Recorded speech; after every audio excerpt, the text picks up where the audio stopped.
I'm an Uber driver and one of my passengers invited me into their home. Please do like, comment and subscribe for more juicy content. There are a lot of things I don't understand about this world. A lot of things that don't make sense to me or I simply can't make sense of. I don't exactly have a philosophical outlook on the universe, what our purpose is, and all that, but what I saw that night left me asking questions I never thought I'd want to ask. I've seen a lot of things as an Uber driver, questionable things, even. That's just a part of the job description. It's an interesting experience, to say the least. But hey, it puts food on the table. I have 2 kids that I need to take care of, and their father is no longer in the picture. I'm rarely ever home because I'm constantly working to make ends meet. I work as a teacher during the day, and would drive for Uber as soon as the school day ended. I try to accept as many rides as I can, for as long as I can. I wish I never accepted that last ride. It was around 10 p.m. when I got the notification for a booking. The drop-off location struck me as odd, but I didn't think much of it at the time. It was quite a ways from the city, and I didn't think people even lived in that area. The fare was a considerably large amount, so I decided I could make this my last ride, and get home a bit earlier than usual. I was just by the pickup location, so I was able to get there in under 5 minutes. A tall, slender woman settled herself in the back seat. She was gorgeous. Short brown hair, impossibly perfect bone structure, and the brightest green eyes I'd ever seen on a human being. She looked to be in her mid-20s. I greeted the woman as she entered the car. "Good evening. Lauren, right?" "Yes. And you, dear?" "Yasmin, yes?" She asked me in a tone that sounded far beyond her years. "I'm sorry, your name, dear?" My passengers rarely asked me for my name. They usually just got in, and stared at their phones for the entire ride. I guess she was just trying to be nice, and make conversation. "Yes. Nice to meet you."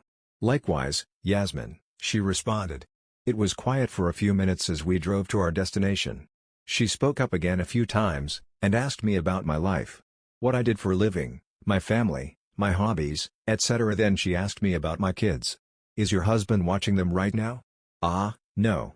My cousin babysits them until I get home. She's nocturnal, so she doesn't mind the late nights." How nice of her. I was starting to get a strange feeling about Lauren. It was odd to me that she was asking me about my kids in the way that she was. My passengers didn't normally converse with me, and when they did, they would mostly talk about themselves. Then again, I could have just been overthinking that, or it was from the burrito I had that morning. Grumble. As much as Lauren creeped me out, I couldn't just shit my pants. So I mustered up all my courage, and asked her, Lauren? This might be an extremely unusual request, but would it be alright if I used your restroom?" "Of course, dear. That would be no problem at all," she replied. I was looking at her through the rearview mirror, and thought I saw her right eye twitch. Must have been my imagination. We'd arrived at a seemingly average suburban house. The kind with a white picket fence, and a well-maintained front lawn. Nothing out of the ordinary. "Thank you for the ride, Yasmin. Shall we?" Lauren asked me as she exited the car. I followed suit, and accompanied her to the front door. "We're actually having a small get-together at the moment," she said to me and spun around to ring the doorbell before I could respond. A young woman had answered the door. Again, very attractive. Man, what do these people eat? She had similar features to Lauren, which lead me to believe they were sisters. They had the same brown hair, and green eyes. "Oh, hello," the young woman greeted us. "Rose, this is Yasmin. She's here to use our restroom," Lauren explained. "Yasmin, this is Rose, my younger sister. Nice to meet you. Sorry for the intrusion," I apologized. "No apologies necessary, dear. Come, let me show you the way," Rose said as she took my hand, and led me inside. "We're actually having a small get-together at the moment." That was eerie. The way they spoke was nearly identical. Rose even said the exact same thing Lauren did. And the way Rose called me dear when I was probably a decade older than her. When we went through the dining room, I saw their small get-together. There were at least 10 other people in the dining room. They all had the same brown hair, and bright green eyes. Even if they were all related, it was strange how even the shade of brown and green remained consistent. I felt a chill run down my spine. The way they were all just sitting there, staring at the food in front of them. Perhaps they had been waiting for Lauren to arrive, but it was still a disturbing sight to see. I couldn't help but breathe a sigh of relief when we exited the dining room. Partly because, what the fuck? And how I was seriously about to shit myself. Here we are. Please let me know if you require any further assistance. I'll be in the dining room, Rose said as she walked away. Thanks. I called after her. I shut the door, and was finally able to relieve myself. I checked my phone to see if I received any messages from my cousin, Samantha. Wednesday 8:13 p.m. Samantha, hey, Yas. Successfully put the kids to bed. Wednesday 10:47 p.m. Me, thanks, Sam. I'm just making a quick pit stop and I'll be headed home soon. Samantha, all good. Take your time. I'm just watching some TV. Me, alrighty. I'll call you when I'm on the way. Samantha, okay, stay safe. I pulled my pants back on after cleaning myself, and then flushed the toilet. As I washed my hands, I noticed something off about the mirror. It seemed as if it was a part of the wall. That kind of made the alarms in my head go off. I read about this somewhere. I needed to confirm my suspicions, so I placed my finger on the mirror. There was no gap. It was a two-way mirror. I nearly jumped out of my skin when I heard a knock on the door. Yasmin, is everything alright in there? I heard Rose ask me from the other side of the door. Why yeah, sorry. Be out in a second. I told her. I looked away so that my back was facing the mirror, and shot Samantha a text message. I told her to call me if I didn't get to call her first within the next 15 minutes. I put my phone back in my pocket, and walked out into the hallway where Rose was waiting. We were wondering if you would like to join us, she smiled at me. It was unsettling, as if she was up to something. It was like I could almost see it in her eyes. Something behind them that I couldn't explain. I felt conflicted, like I wanted to get the hell out of there, but I was also extremely curious. No, I shouldn't. I have to get home, it's getting late, I replied. It'll just be for a bit, she said as she took my hand once again, and led me toward the dining room. The only empty seats were beside Lauren, so I decided to sit next to her. Rose took the other empty seat beside me. I noticed a huge painting on the wall from across us. It was a painting of a handsome man, with chestnut brown hair, and eyes like evergreens in a forest. He looked inviting, warm, almost like a familiar face in a room full of strangers. Which was impossible, since I'd never met him before. I just felt comfortable. I decided to ask about the man. Who's the guy in the painting? Oh, that's Father, Lauren answered eagerly.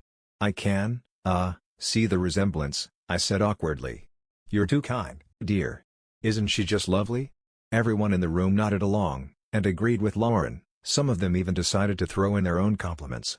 I was confused because my statement was fairly neutral. You should eat, dear, lest the food gets cold, the man who sat across me suggested.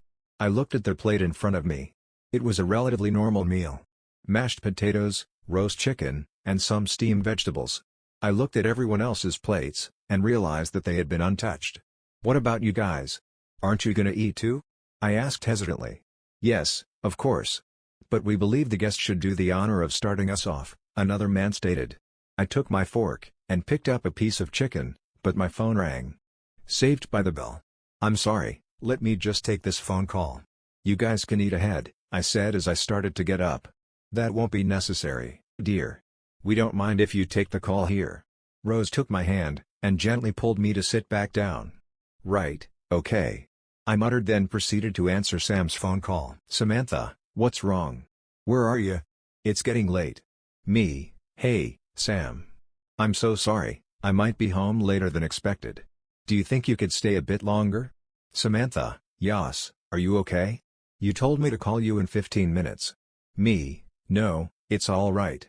Make sure you put the lasagna in the fridge. Samantha, Yasmin? I hung up the phone, and looked around. Everyone stayed silent as they watched me with their emerald eyes. Lasagna in the fridge was our code for trouble. I silently prayed that she had gotten that.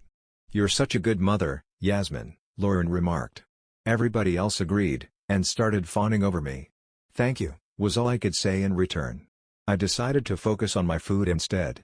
I took a bite of the unassuming mashed potatoes, and was pleasantly surprised. It was just the way I liked it. Creamy, and buttery with a few chunks in each bite. Wow, this is great, I blurted out without meaning to. Of course, dear. This is Father's recipe. Everything he does is absolutely great, Rose said proudly. Yes, Father does no wrong, the man across me agreed. I decided to try the chicken next. I could see why they liked this Father guy so much. He had some really good recipes.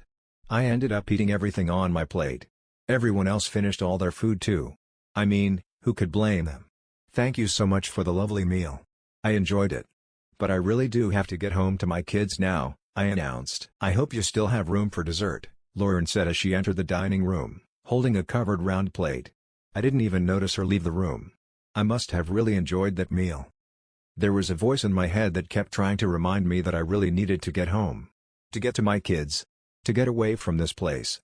But once Lauren revealed the cake, all I wanted to do was eat it. And that terrified me. That fear went away as soon as I dug into my slice of cake. It was divine. I must have finished the whole thing in one bite. It was literally the perfect chocolate cake. Each layer was moist, yet still retained its fluffiness, and the chocolate ganache was to die for. It's getting late, dear. Maybe you should stay the night, Rose suggested. No. I needed to get away from this place, and whatever the hell was going on here. I had to take my kids to school in the morning. Sam was waiting for me, she probably wanted to go home too. That sounds like an absolutely great idea, dear, I responded. I had no idea why I said that. Rose's smile turned sinister, as if all the grace and innocence had left her face. Like she had a mask on the entire time, and had finally revealed what was underneath. Her voice remained sweet when she said, I'm sure Father would think the same way as well. She led me to the guest bedroom, and said goodnight to me, that she would see me in the morning, all the while having that menacing grin on her face. Once she shut the door, something snapped in me, as if I had just woken up. I checked my phone, and saw that I had a dozen messages, and a few missed calls from Samantha. One of her messages stated that she called the police, and that they were on their way. I sighed in relief. Everything was probably going to be fine. The Uber app had the info of where my last drop-off location was, and the cops were going to arrive any minute. I decided to have a look around the bedroom while waiting. Maybe there was something I could use as a weapon, in case they tried anything before the police arrived. On the wall behind the bed, there was another large painting of the man they called Father. I still felt the same way about him when I saw the first painting. I was almost sad this place was probably going to get busted, and shut down or something.